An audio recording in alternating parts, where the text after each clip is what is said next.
బాలయ్య గారికి నా హృదయపూర్వక నమస్కారాలు. వేదిక పైన ఉన్న జనసేన నాయకులకి ప్రతి ఒక్కరికి నా హృదయపూర్వక నమస్కారాలు. జెండా సభ సముద్రం ఒకటి కాళ్ళ దగ్గర కూర్చొని మొరగదు, తుఫాను గొంతు చిత్తం అనడం ఎరగదు, పర్వతం ఎవరికి వంగి సలాం చెయ్యదు. గొంతెత్తితే ఒక దేశపు జెండాకున్నంత పొగరుంది.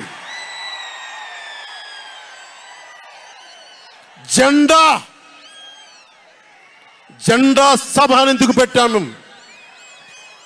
మీరు మోసే తెలుగుదేశం జెండా కానీ జనసేన జెండా కానీ మన పోరాటానికి స్ఫూర్తి, మన విజయానికి స్ఫూర్తి.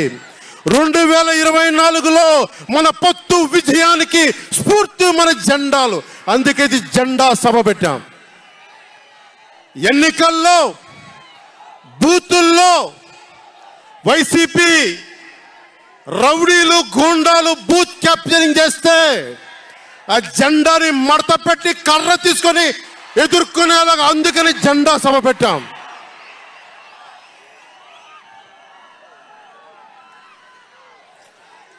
జెండాది కిందికి. వైసీపీ పాలనలో జగన్ కళ్ళ ప్రకారం అభివృద్ధికి ఒక మచ్చు తునక, ఓ చక్కటి గీటురాయి. ఆంధ్రప్రదేశ్ రోడ్ల మీద పాలు పోస్తే ఎంత క్లీన్గా ఉంటాయంటే మన గిన్నెల్లోకి పాలు ఎత్తుకోవచ్చు, అంత క్లీన్గా ఉంటాయి. చక్కగా శుభ్రమైన రోడ్లు, గుంటలు లేని రోడ్లు, తెల్లటి పాలు పోసినా కానీ తిరిగి మన గిన్నెలోకి ఎత్తుకోవచ్చు. అది వైసీపీ నాయకుడు చెప్పేది. స్కూల్లో మనకి స్కూల్ ఫినిష్ చేయగానే, కాలేజీలు పూర్తవగానే అమెరికా నుంచి, ఇంగ్లాండ్ నుంచి, విదేశాల నుంచి పరిగెత్తుకుంటాకొచ్చి మన విద్యార్థులను తీసుకెళ్ళిపోతున్నారు వైసీపీ పాలనలో. అంత గొప్పగా ఉంది. ఉద్యోగాలు ఏ మూలకెళ్ళినా కిళ్ళీ కొట్లను, బడ్డీ కొట్లను విరివిగా దొరికేస్తున్నాయి. కత్తిపోట్లు, గాయాలు, మర్డర్లు సినిమాల్లో తప్ప పాపం మన వైసీపీ పాలనలో ఎక్కడ లేవు. పిల్లలు కూడా ఇది మర్డర్ అంటే ఏంటి, పుడుచుకోవడం అంటే ఏంటి అని చూస్తున్నారు. ఈ 5 ఏళ్ల వైసీపీ పాలనలో క్లీన్ రోడ్స్ ఉన్నాయని, ఉద్యోగాలు అద్భుతంగా ఉన్నాయని, స్కూల్స్ విద్యార్థుల్లో పట్టభద్రులు అయిపోయి అందరికి ఉద్యోగాలు వచ్చేస్తున్నాయని ఒకటి పగటికల్లో ఉన్నారు. రోడ్ల మీద వెళ్ళాలంటే రోజులు అయిపోతా ఉన్నాయి. అందుకే కొంచెం కష్టమైన డబ్బులు తెచ్చి హెలికాప్టర్లు కట్టి ఇక్కడ సభాస్థల్లో దిగుతున్నాం. ఓజీలో వచ్చే రెమ్యునరేషన్, ఓజీలో వచ్చే సినిమా డబ్బులు కేజీ బియ్యం కూడా కొనకుండా హెలికాప్టర్లకి పెడతా ఉన్నాం.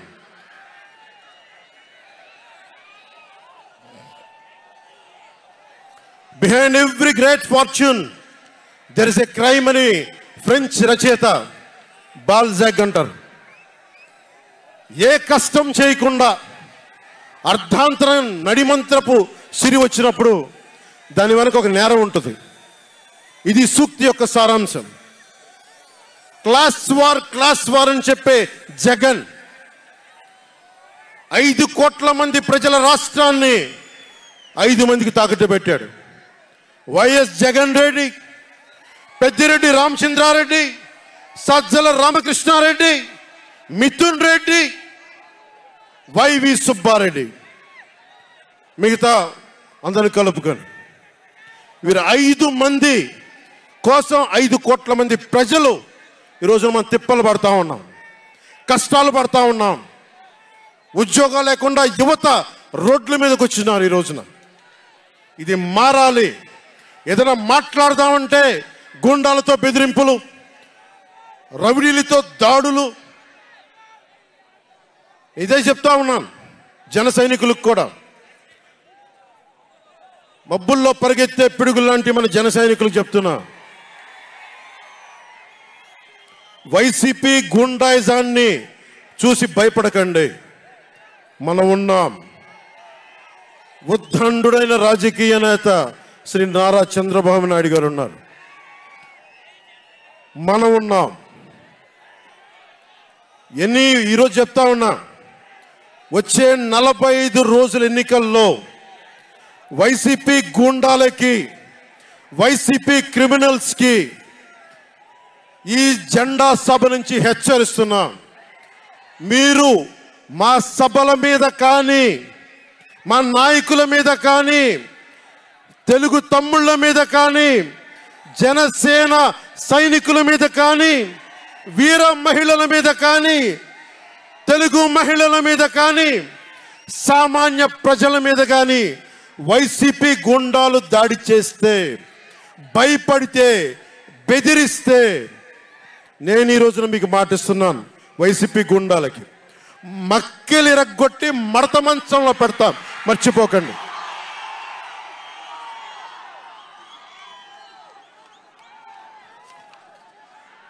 ఐదు మంది ఏ ఊళ్ళో అయినా సరే, ఉత్తరాంధ్రకి వెళ్ళు, పశ్చిమ గోదావరికి వెళ్ళు, తూర్పు గోదావరికి వెళ్ళు, రాయలసీమలోని అనంతపురం, కర్నూలు, ఏ జిల్లాకైనా వెళ్ళు, ఈ 5 మంది పంచాయతీలు చేస్తూ ఉన్నారు.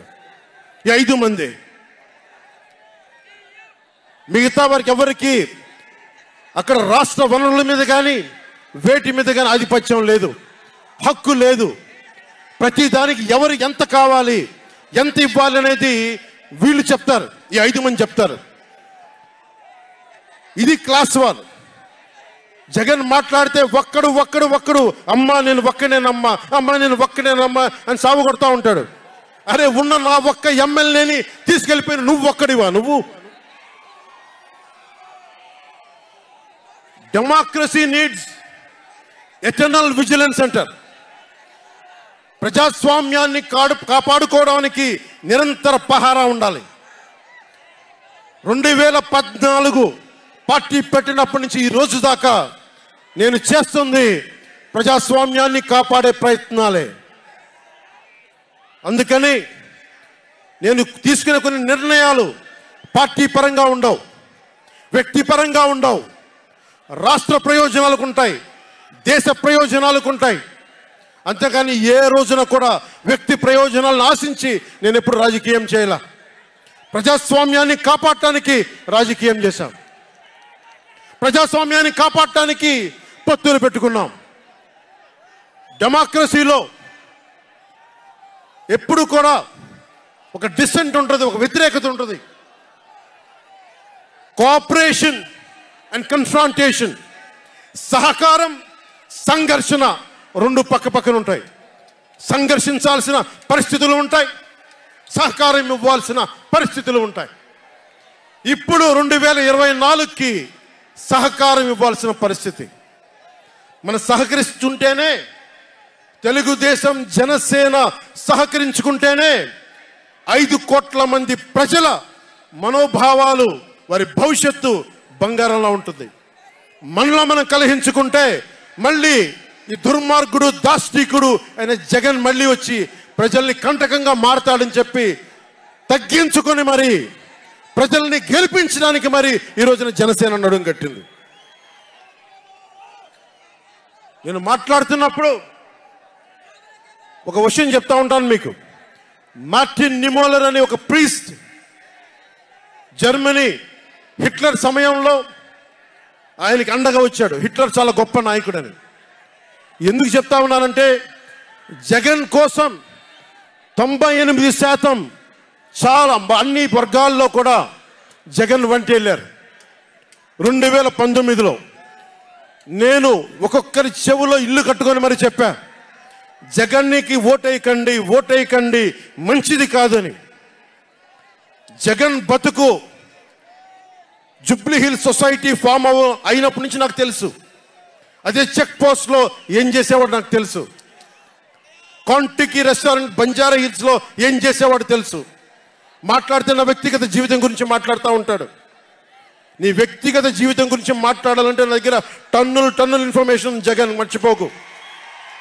ఇప్పుడు దాకా నువ్వు పవన్ కళ్యాణ్ తాలూకు శాంతిని చూసావు, మంచితనాన్ని చూసావు. జగన్ నీకు యుద్ధాన్ని ఇస్తాను, మర్చిపోకు. యుద్ధం. మార్టిన్ నిమోలర్ ఒకటే చెప్పాడు, జెండా దించు, దించు జెండా. మార్టిన్ నిమోలర్ ఒకటే చెప్పాడు, హిట్లర్ని సపోర్ట్ చేసే వ్యక్తి ఒక్కళ్ళ కోసం కాదు. సోషలిస్టులు వచ్చినప్పుడు నేను సోషలిస్ట్ కాదని చెప్పి హిట్లర్ ఎస్ఎస్ సైన్యం సోషలిస్టుల కోసం వస్తే నేను సోషలిస్ట్ని కాదని చెప్పి వెనక్కి వెళ్ళిపోయాడు, సహకరించలేదు, ముందుకు రాల వాళ్ళు రక్షించడానికి. కమ్యూనిస్టుల కోసం వస్తే నేను కమ్యూనిస్ట్ని కాదని చెప్పి కామ్గా ఉండిపోయాడు. యూదుల కోసం వస్తే నేను యూదుని కాదని చెప్పి కామ్గా ఉండిపోయాడు. కార్మిక నాయకుల కోసం వస్తే నేను కార్మిక నాయకుడిని కాదని చెప్పి కామ్గా ఉండిపోయాడు. తన కోసం వచ్చినప్పుడు ఎవ్వరూ లేరు. ఈ రోజున ఒక 4 దశాబ్దాల సుదీర్ఘంగా ఉన్న ఒక ఎక్స్పీరియన్స్డ్ రాజకీయ ఉద్దండుణ్ణి 53 రోజులు జైల్లో పెడితే నాకు బాధేసింది, నిజంగా బాధేసింది. ఆయన సతీమణిని అనకూడని మాటలు అంటా ఉంటే నాకు బాధ కలిగింది. ఒక సుగాలి ప్రీతి తల్లి 2019లో ఎన్నికల్లో నేను 2 చోట్ల ఓడిపోయిన తర్వాత కర్నూలు జిల్లా నుంచి ఒక ఎస్టీ మహిళ నా దగ్గరకు వచ్చి 14 ఏళ్ళ నా సుగాలి ప్రీతి నా బిడ్డ స్కూల్కి వెళ్ళి చనిపోయిందేనంటే నాకు 2 చోట్ల ఓడిపోయిన నాకు నిస్సహాయత వచ్చింది. ఇట్లా ఏ మూలకెళ్ళినా ఒక కౌలు రైతులు కానీ గిట్టుబాటు ధర రాని రైతులు కానీ ప్రతి ఒక్కరూ వారి వారి కష్టాలను చూసి చలించిపోయాను. చంద్రబాబు గారి దగ్గర నుంచి సుగాలి ప్రీతి దాకా, కౌలు రైతుల దగ్గర నుంచి పరిశ్రమల్ని వద్దనుకొని వెళ్ళిపోయిన పారిశ్రామికవేత్తల దాకా, ఎస్సీ ఎస్టీలు మైనారిటీలు అందరినీ మోసం చేసిన వ్యక్తి. నేను ఒకటే అనుకున్నా, నేను వీళ్ళ కోసం నిలబడకపోతే రేపు నాకు కష్టం వచ్చిన నా కోసం ఎవరు నిలబడరు. రేపొద్దున మన మిగతా పార్టీలకు నిలబడపోతే రేపొద్దున మన జన సైనికులకు కష్టాలు వస్తే ఎవరు రారు. అందుకని నేను ఎలయన్స్ని పెట్టాను, నేను ప్రతిపాదించాను. అలాగే గోబెల్స్ ప్రచారాలు అంటూ ఉంటారు. గోబెల్స్ ప్రచారాలను ఒకటే గుర్తుపెట్టుకోండి, జోసెఫ్ గోబెల్స్ ప్రచారాలు చేసి చేసి చివరికి అతని బతుకు తెలియదు. 1945లో ప్రపంచ యుద్ధం అయిపోయిన వెంటనే అదే బంకర్లో హిట్లర్ అద్భుతంగా ఉన్నాడు, ఇంకా జర్మనీ గెలుస్తుందని చెప్పి వాళ్ళ బంకర్లో ఎలైడ్ ఆర్మీ వచ్చి కాల్ చేసే వరకు గోబెల్స్ అబద్ధాలు చెప్తూనే ఉన్నాడు. సో జగన్ నీ గోబెల్స్ ప్రచారాలు చెప్తే గోబెల్స్ పట్టిన గతే నీకు పడుతుంది, మర్చిపోకదు.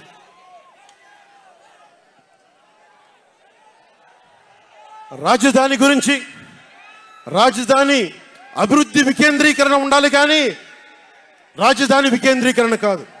స్ట్రాటజిక్ అడ్మినిస్ట్రేటివ్ సెంటర్ రాజధాని అంటే. ఈ రోజున రాజధాని అంటే 3 చోట్ల పరిగెట్టాల్సి వస్తుంది. వ్యూహాత్మక పరిపాలనా కేంద్రం రాజధాని అంటే. అమరావతియే రాజధానిగా ఉంటుందని చెప్పి ఇంకొక మారు ఈ తాడేపల్లి గూడెం ఈ జెండా సభ నుంచి ఇంకొక మారు ఉద్ఘాటిస్తున్నాం. 3 రాజధానులు లాంటి ఐడియాలు, ఈ 3 ముక్కల ఆలోచనలు, ఈ 3 ముక్కల ముఖ్యమంత్రి. ప్రధానమంత్రి గారు చెప్పారు 2014లో జగన్కి అధికారం వస్తే, ఆ రోజున 2014లో చంద్రబాబు గారు ఉన్నారు, మోదీ గారు ఉన్నారు, నేనున్నా, మిగతా అందరూ ఉంటే మోదీ గారు ఒకటే మాట ఉన్నారు, ఈ అలయన్స్ని కాకుండా జగన్ని తీసుకొస్తే స్కామ్ ఆంధ్ర అవుతుంది అనేది. 2019 నుంచి 24కి ఇది దోపిడీకి గురైన ఆంధ్ర అయింది. ఈ రోజున ఉద్యోగాలు లేవు, జీతాలు సంపాదించలేరు, ఎక్కడికి వెళ్ళాలో తెలియదు. ప్రజల సొమ్ము ప్రజలకు పంచి తనకు దానకర్ణుల్లా మాట్లాడుతున్నాడు జగన్. అరే మీ తాత సంపాదించిన ముల్లా ఇంటి నువ్వేంది ఇవ్వడానికి? మీ తాత సంపాదించిన ముల్లా ఇది. ప్రజలు కష్టపడి కట్టిన ట్యాక్స్ నుంచి వచ్చిన డబ్బు, వాళ్ళ డబ్బు వాళ్ళకి ఇవ్వడం, అది వాళ్ళ హక్కు. అది నీకు నువ్వు దానం ఇచ్చే దానం కాదు, ఇది మర్చిపోకేది. ప్రభుత్వ ఉద్యోగులను మోసం చేశాడు, సిపిఎఫ్ అని చెప్పి ఉద్యోగుల్ని మోసం చేశాడు, అంగన్వాడీ కార్యకర్తలను మోసం చేశాడు, దివ్యాంగులకి మోసం చేశాడు, కౌలు రైతులు గిట్టుబాటు ధర ఇవ్వకుండా రైతులకి ఇళ్ల పట్టాల్లో దోపిడీలు, ప్రజల వద్దకి పాలన అంటే భీమ్లా నాయక్ సినిమాలకి కలెక్టర్లను కూర్చోబెట్టి టికెట్లు అమ్మించడం తప్ప ప్రజల వద్దకి పాలన ఇంకెక్కడ కనిపించలేదు.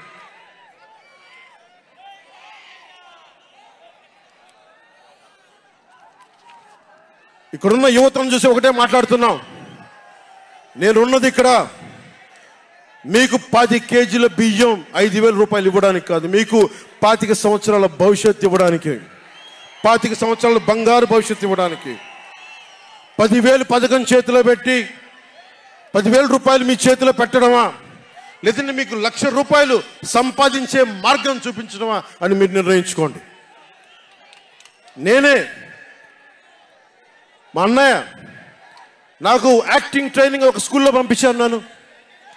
నాకు డబ్బులు సంపాదించుకునే మార్గం చూపించాడు, పని చేసే మార్గం చూపించాడు. ఆ పని చేసే మార్గం చూపిస్తేనే మీకు భవిష్యత్తు ఉంటుంది. నాలాంటి వాడు ఆ పని చేసే మార్గం ఉండబట్టే కౌలు రైతులకి ఇన్ని కోట్ల రూపాయలు స్వచ్ఛందంగా ఇవ్వగలిగాం. అలాగే మీ చేతుల్లో కూడా డబ్బులు ఉండాలి, భవిష్యత్తు ఉండాలి, సంపాదించుకునే మార్గాలు ఉండాలి. నేను ఎందుకు చంద్రబాబు నాయుడు గారితో పొత్తు పెట్టుకున్నా తెలుగుదేశంతో అంటే, ఆయన ఒక నగరాన్ని నిర్మించిన వ్యక్తి, ఉపాధి కల్పించిన వ్యక్తి, పారిశ్రామికవేత్తల్ని తరలించిన వ్యక్తి, స్వచ్ఛందంగా వచ్చిన వ్యక్తి. ఆయన అనుభవం చాలా కావాలి రాష్ట్రానికి, అందుకనే పొత్తు పెట్టుకున్నాం. ఇంతమంది యువతున్నారు, కులాల గణాంకాలు తీస్తారు, ఏ కులంలో ఎంతమంది ఉన్నారు, ఎవరికి ఓటేస్తారని గణాంకాలు తీస్తారు. కానీ ఇక్కడున్న యువతలో ఎంతమందికి ఏ ప్రతిభ దాక్కుని ఉంది, ఎంత సమర్థత దాక్కుని ఉంది, వారి ఆస్పిరేషన్లు ఏంటి, వారి ఆశలు ఏంటి, వారి ఆశయాలేంటి, ఏ ఒక్కరన్నా అడిగారా ఈరోజు దాకా? జగన్ అనేవాడు వచ్చి అడిగాడా ఈ రోజున? మీరు ఓట్లు వేయండి, 5,000 పడేస్తాం, మీరు ఓట్లు వేయండి, మీకు 500 రూపాయలు రోజు పెన్షన్, మీకు డబ్బులు పడేస్తాం అనేవాడే తప్ప మీకు ఏం కోరికలు? భవిష్యత్తుకు 25 సంవత్సరాల తర్వాత మీకు ఎలాంటి ఉద్యోగాలు ఇస్తే బాగుంటుంది, ఎలాంటి స్కిల్స్ ఇస్తే బాగుంటుంది, ఏ ఒక్కనాడైనా ఆలోచించాడా? యువ ముఖ్యమంత్రి అంటే దేనికి? బంధులు పెట్టడానికి యువ ముఖ్యమంత్రి? మీ యువతకి చెయ్యని వాడికి మీరు వెంటబడే ప్రయోజనం ఏంటి? నా అభిమానులకు కూడా చెప్తా ఉన్నాను, నన్ను కాదని మీరు జగన్కి ఓటేశారు మర్చిపోను. ఈరోజున మీరు సఫర్ అవుతున్నారు, నేను కాదు. మీ భవిష్యత్తు కోసం వచ్చే నేను రోడ్ల మీదకి శుభ్రంగా కోట్లు సంపాదించుకునే మార్గాలు ఉన్నాయి నా దగ్గర, యాక్టింగ్ స్కిల్స్ ఉన్నాయి. అన్నీ కాదనుకొని ఎందుకు వచ్చాను? అరే నేలే, మన మనుషులే, మన వాళ్ళే, తప్పన పెడితే నేను 2 చోట్ల ఓడిపోయాను. 2 చోట్ల బాధ లేదు, నిలబడ్డా. 2 చోట్ల ఓటమి బాధ మీకు ఎలా ఉంటుందో తెలుసా? ఒక ఎగ్జామ్ పోతే మీకు బాధ ఎలా ఉంటుందో విద్యార్థికి తెలుసు. అలాంటిది నేను 2 చోట్ల ఓడిపోతే నేను నిరాశ, నైరాశ్యం, బాధ ఉండింది. ఒకటే గుర్తుపెట్టుకున్నా, డర్బన్లో దక్షిణాఫ్రికాలో గాంధీని ట్రైన్లోంచి గెంటి వేయబడ్డ గాంధీ గారు గుర్తొచ్చారు. ఏ ఆటుపోట్లు తీసుకోకుండా మనకి పార్టీని నడపలేం, అవమానాలు తీసుకోకుండా ముందుకెళ్ళలేం. వారందరినీ స్మరించుకొని వారి స్ఫూర్తితోటి ఈరోజు నిలబడే ఉన్నాం, బలంగా నిలబడి ఉన్నాం, ఒక కంటకుని ఎదుర్కొంటూ ఉన్నాం. మీరు చెప్పండి, మీకు కాంటాక్ట్ సర్టిఫికేట్ కావాలి ఉద్యోగాలకు వెళ్ళాలంటే? మీరు ఉద్యోగాలకు వెళ్ళాలంటే కాంటాక్ట్ సర్టిఫికేట్స్ కావాలి, పాస్పోర్ట్ కావాలంటే మీ ప్రవర్తన ఎలాంటి ప్రవర్తన కాంటాక్ట్ సర్టిఫికేట్లు కావాలి. ఒక ముఖ్యమంత్రికి కాంటాక్ట్ సర్టిఫికేట్లు అవసరం లేదు. ఎన్ని కేసులున్నా పర్లా, ఈ ఉండే గూండా ఎమ్మెల్యేలకి ఎన్ని దోపిడీలు చేసినా వాడికి కాంటాక్ట్ సర్టిఫికేట్ అవసరం లేదు. పోలీసు ఉద్యోగానికి వెళ్ళాలంటే కాంటాక్ట్ సర్టిఫికేట్లు, చిన్నపాటి ఉద్యోగం కావాలంటే కాంటాక్ట్ సర్టిఫికేట్లు. కానీ మనల్ని పాలించే ఈ వైఎస్ జగన్కి, వీళ్ళ అనుంగులైన ఈ దాష్టీకుల సమూహానికి కాంటాక్ట్ సర్టిఫికేట్ అవసరం లేదు. మనకి కాంటాక్ట్ సర్టిఫికేట్లు ఇచ్చే నాయకులు మనకంటే ఉన్నతంగా ఉండి తీరాలి. మీరు అలా కాకుండా దోపిడీగాళ్ళని దొంగల్ని ఎన్నుకుంటే మనమే బాధపడాల్సి వస్తుంది. ఈ రోజున పొద్దున్నే పథకం కింద డబ్బులు ఇస్తాడు, సాయంత్రం సారా కింద పట్టుకోపోతాడు. జగన్ ఇచ్చేది చేయూత కాదు, చేతి వాటం. పొద్దున్నే డబ్బులు ఇస్తాడు, పొద్దున్నే పథకం కింద డబ్బులు, సాయంత్రం సారా కింద పట్టుకెళ్ళిపోతాడు. ఎక్కడైనా చూడు, డిజిటల్ పేమెంట్స్ లేవు, మొత్తం సారా డబ్బులు అంతా క్యాష్ డబ్బులు, మొత్తం క్యాష్ డబ్బులు.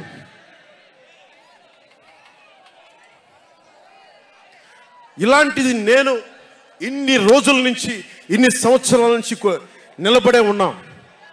బాధగా ఉంది. అరే మా నేల ఏమైపోతుందని బాధ ఉంది. కింద మీద పడుతున్నాం. ఏ రోజు కూడా ఎవరిని చేయి సాచి డబ్బులు అడగలా. నిలబడి ఉన్నాం. కష్టపడి సంపాదించిన డబ్బులు తీసి పార్టీని నడిపాం. ఎవరున్నారు నా వెనక? మహామహులు ఉన్నారా? నన్ను నమ్మేది నా జన సైనికులు, నమ్మిన నా తల్లులు తప్ప ఎవరున్నారు నా వెంట? ఎందుకు నిలబడి ఉన్నాం? అరే నా దేశం బాగుండాలనే కదా, మన సమాజం బాగుండాలనే కదా, యువత భవిష్యత్తు బాగుండాలనే కదా నా తపన. అలాంటి నేను సినిమాలో ఉన్నప్పుడు కూడా అందరు హీరోలు బాగుండాలని కోరుకునేవాడిని. ఒక సినిమా హిట్ అయితే, నాది అయితే ఒక వారమే నేను ఉంటాను. బాలయ్య గారి సినిమా సూపర్ డూపర్ హిట్ అవ్వాలని కోరుకునేవాడిని. జూనియర్ ఎన్టీఆర్ గారి సినిమా హిట్ అవ్వాలని కోరుకునేవాడిని. బాహుబలి ప్రభాస్ గారి సినిమా హిట్ అవ్వాలని కోరుకునేవాడిని. మహేష్ గారి సినిమాలు హిట్ అవ్వాలని కోరుకునేవాడిని. మెగాస్టార్ చిరంజీవి గారు అద్భుతంగా విజయాలు సాధించాలని కోరుకునేవాడిని. రామ్ చరణ్ విజయాలు సాధించాలని కోరుకునేవాడిని. ఇలాంటి అల్లు అర్జున్ లాంటి పుష్ప హీరో అద్భుతంగా ఉండాలని, మేము గొప్ప అవార్డు సాధించాలని కోరుకునేవాడిని. ఇలా ఎందరో, ఒకళ్ళు కాదు, ఎందరో వారందరికీ పేరు పేరున చెప్పలేను, కానీ అందరూ బాగుండాలని కోరుకునేవాడిని. అలాంటి నేను కోరుకుంటుంది కూడా మీరందరూ బాగుండాలి. మనలో మనం కొట్లాడకుండా, కులాల మధ్య కొట్లాడకుండా, వర్గాల మధ్య పోరు లేకుండా, ప్రాంతీయ విభేదాలు లేకుండా ఆంధ్రప్రదేశ్ సుభిక్షంగా ఉండాలని తపన పడేవాడిని నేను. అలాంటి నేను కొన్ని నిర్ణయాలు తీసుకుంటాం. ఆ నిర్ణయాలు ఎలాంటివి? నాకు సంబంధించినవి కాదు, ప్రజలకు సంబంధించినవి. పొత్తులో భాగంగా నేను 24 స్థానాలు తీసుకున్నాను. 24 అసెంబ్లీ స్థానాలు తీసుకుంటే ఇంతేనా అంటున్నారు. 24ఏనా? ఇంతేనా? మనోళ్ళు కాదు, అవతలి వాళ్ళకి తెలియట్లా. బలి చక్రవర్తి కూడా వామనుణ్ణి చూసి ఇంతేనా అన్నాడు. బలి చక్రవర్తి కూడా వామనుని చూసి ఇంతేనా అన్నాడు. నెత్తి మీద కాలు పెట్టి బలి చక్రవర్తిని అధాపాతాళానికి తొక్కుతున్నప్పుడు తెలిసింది ఎంతో అని. ఇంతింతై వటుడింతై నభో వీధిపై నంతై తోయిద మండలాగ్రమునకంతై వామనవతారాన్ని చూపిస్తుంది జనసేన. జగన్ గుర్తుపెట్టుకో, అధాపాతాళానికి తొక్కకపోతే నా పేరు పవన్ కళ్యాణే కాదు, మా పార్టీ జనసేనే కాదు, మర్చిపోకో.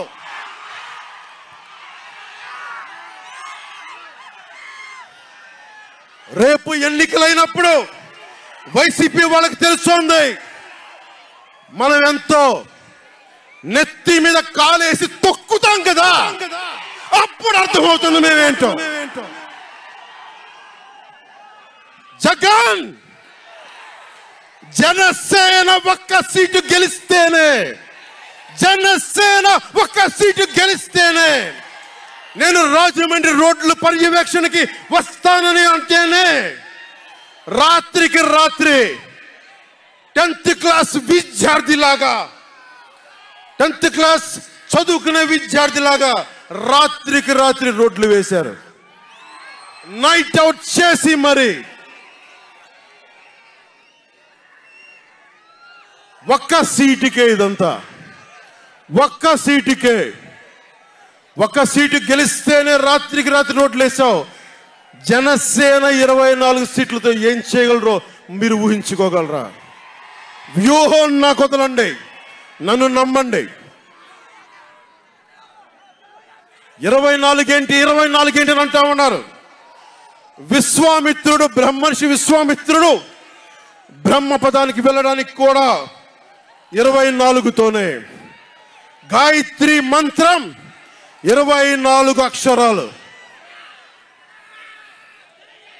అంకెలు లెక్క పెట్టదని చెప్పండి ఎవరిని, అంకెలు లెక్క పెట్టదని చెప్పండి ఎవరిని. పవన్ కళ్యాణ్ వంక కూడా చూడలేరని చెప్పండి. జనసేన మీద కన్నెత్తి కూడా చూడలేరని చెప్పండి.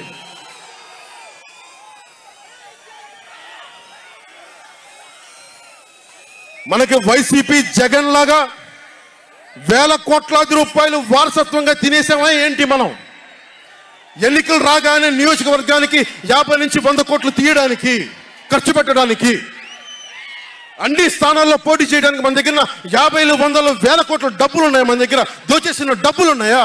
లేదంటే 4 దశాబ్దాల సుదీర్ఘమైన అనుభవం ఒక వ్యవస్థలు ఉన్నాయా మన దగ్గర? తెలుగుదేశం పార్టీ నాయకుల్లాగా ఏమున్నాయి మన దగ్గర?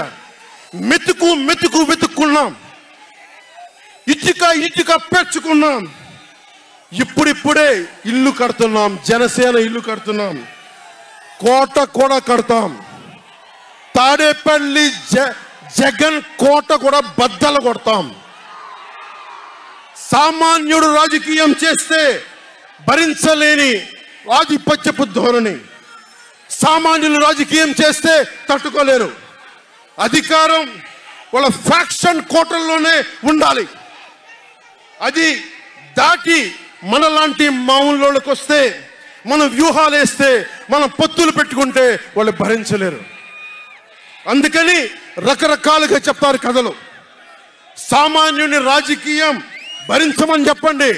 జగన్ సామాన్యుడు రాజకీయం చేస్తే ఇలాగే ఉంటుంది. వ్యూహాలు వేస్తాం, పొత్తులు పెట్టుకుంటాం, నీ కోటలు బద్దల కొడతాం.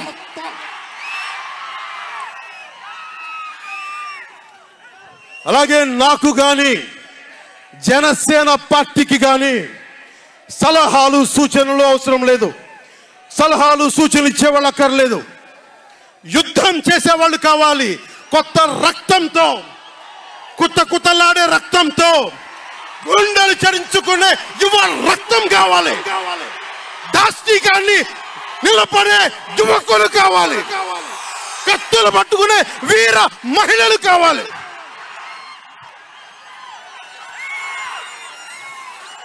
అంతేగాని నాకు సలహాలు ఇచ్చేవాళ్ళు, మీకు తెలుసా జగన్ ఎలాంటి వాడో?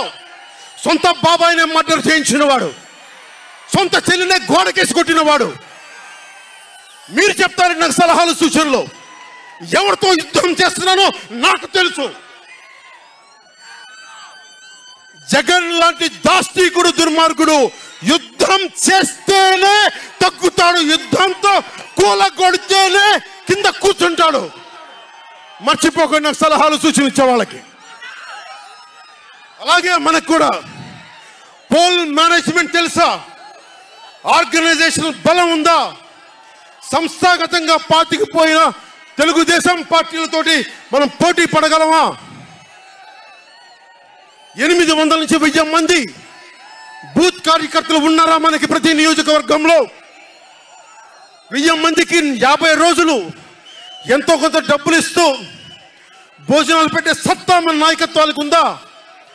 మన నాయకత్వం ఇంకా ఎదుగుతూ ఉంది. వెయిట్ చేయాలి. ఈలోపు రాష్ట్రాన్ని జగన్ పాలిట కానివ్వం.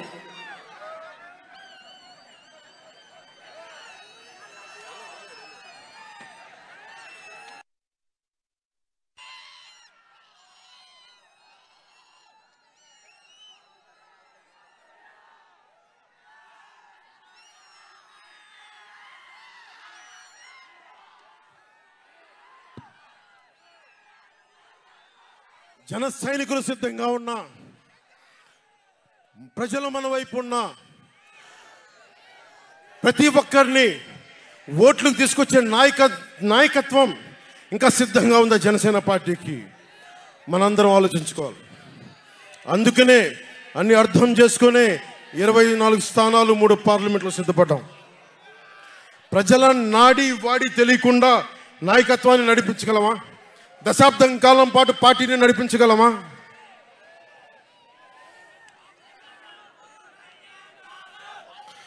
ఏదైనా మాట్లాడితే వ్యక్తిత్వాన్ని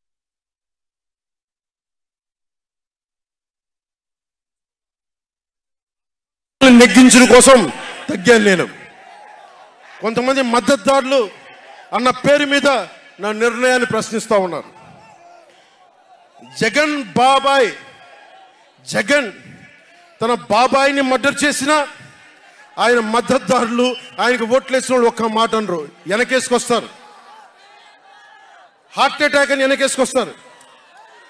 ఓడిపోతున్నా కూడా గెలుస్తున్నామన్న ఒక నిలబడే సమూహం జగన్ పక్కన ఉన్నది. వేలాది కోట్లు, లక్షల కోట్ల ఆస్తులు ఉన్నా కానీ అక్రమంగా సంపాదించాడు అని అందరికీ తెలిసిన వెనకేసుకొచ్చే సమూహం వైఎస్ జగన్ సమూహం. ఇక్కడ నేను ఏమి చేయకపోయినా, ఏ మాటలు జగన్ నిలబెట్టుకోకపోయినా అద్భుతం, ఆహా ఓహో అనే సమూహం జగన్ వెనక ఉంది. దళితుడిని చంపి డోర్ డెలివరీ చేసినా కానీ వెనకేసుకొచ్చే సమూహం, ఫీజు రీఎంబర్స్మెంట్లు ఆపేసినా కానీ వెనకేసుకొచ్చే సమూహం. 2019లో నేను 2019లో పరిమితమైన స్థానాల్లో పోటీ చేసి గెలిచుంటే మట్టుకు ఆ రోజున జనసేన ఈ రోజున రికగ్నైజ్డ్ పొలిటికల్ పార్టీ అయిపోయింది. నా వ్యూహాన్ని ఎవరు తప్పు పట్టకండి. ప్రజల్ని క్షేమాన్ని ఆకాంక్షించే వ్యూహం నాది. కానీ జగన్ ఏమో ఒకవైపు ఎవరు ప్రశ్నించరు, వాళ్ళ సమూహం. నా సమూహం నన్ను ఎందుకు ప్రశ్నిస్తున్నారు? మీరెందుకు ప్రశ్నిస్తున్నారు? జగన్ మర్డర్లు చేసిన, వారి అనుయాయులు మానభంగాలు చేసిన, దోపిడీలు చేసిన, దారుణాలు చేసిన అందరూ జగన్ వెనకేసుకొస్తారు. నేను నా డబ్బులు తిన్నానా? వేలాది కోట్లు సంపాదించానా? పదవులు అనుభవించానా? ఏం అనుభవించాను నేను 10 సంవత్సరాల నుంచి? అవమానాలు, తిట్లు తప్ప ఏం తిన్నాను నేను? ఏం సంపాదించుకున్నాను? కష్టపడి డబ్బులు సంపాదించుకొని పార్టీలకే కదా పెట్టింది నేను. నన్ను ప్రశ్నిస్తారు మీరు నిజంగా మటుకు నా మద్దతుదారులు అయితే నన్ను ప్రశ్నించకండి. నా వెంట నిలబడి నాతో పాటు నడవండి, మా జన సైనికుల్లాగా, మా వీర మహిళల్లాగా. ప్రశ్నించకండి నన్ను. ఎవరికుంది ఓపిక? ఈ దేశం కోసం, సగటు మనిషి కోసం కన్నీళ్లు కార్చే శక్తి ఉందా ఎవరికన్నా? ఎక్కడో విదేశాల్లో కూర్చొని, టీవీల్లో కూర్చొని నన్ను ప్రశ్నించడం కాదు, నాతో నిలబట్టడం నేర్చుకోండి అందరూ, నన్ను ప్రశ్నించే వాళ్ళంతా. మీరు వెనక నా మద్దతుదారులు అయితే నా వెంట నడవండి, నిలబడండి. నాతో నడిచేవాడే నా వాళ్ళు.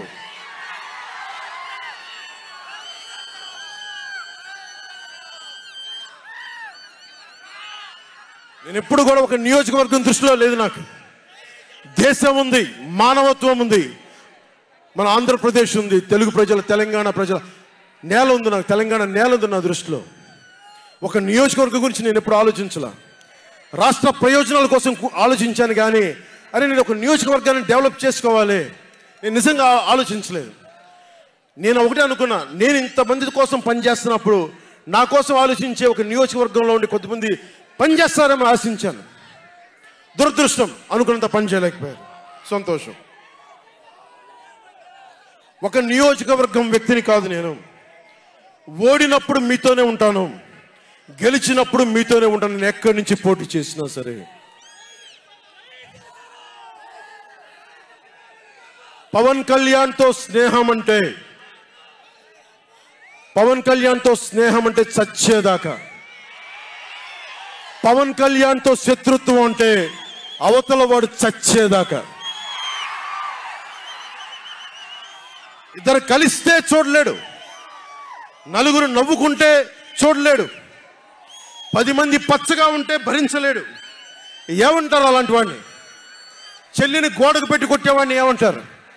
తల్లిని చెల్లిని దూరం పెట్టేవాడిని ఏమంటారు? ప్రజల్ని కష్టాలు పెట్టేవాడిని ఏమంటారు? ఓ దాష్టీకుడు, ఒక సైకో అంటాం. Jagan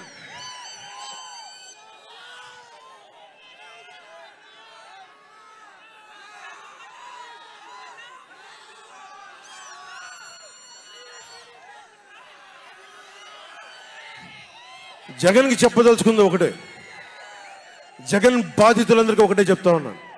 1 man's courage makes a majority అంట. 1 man's courage.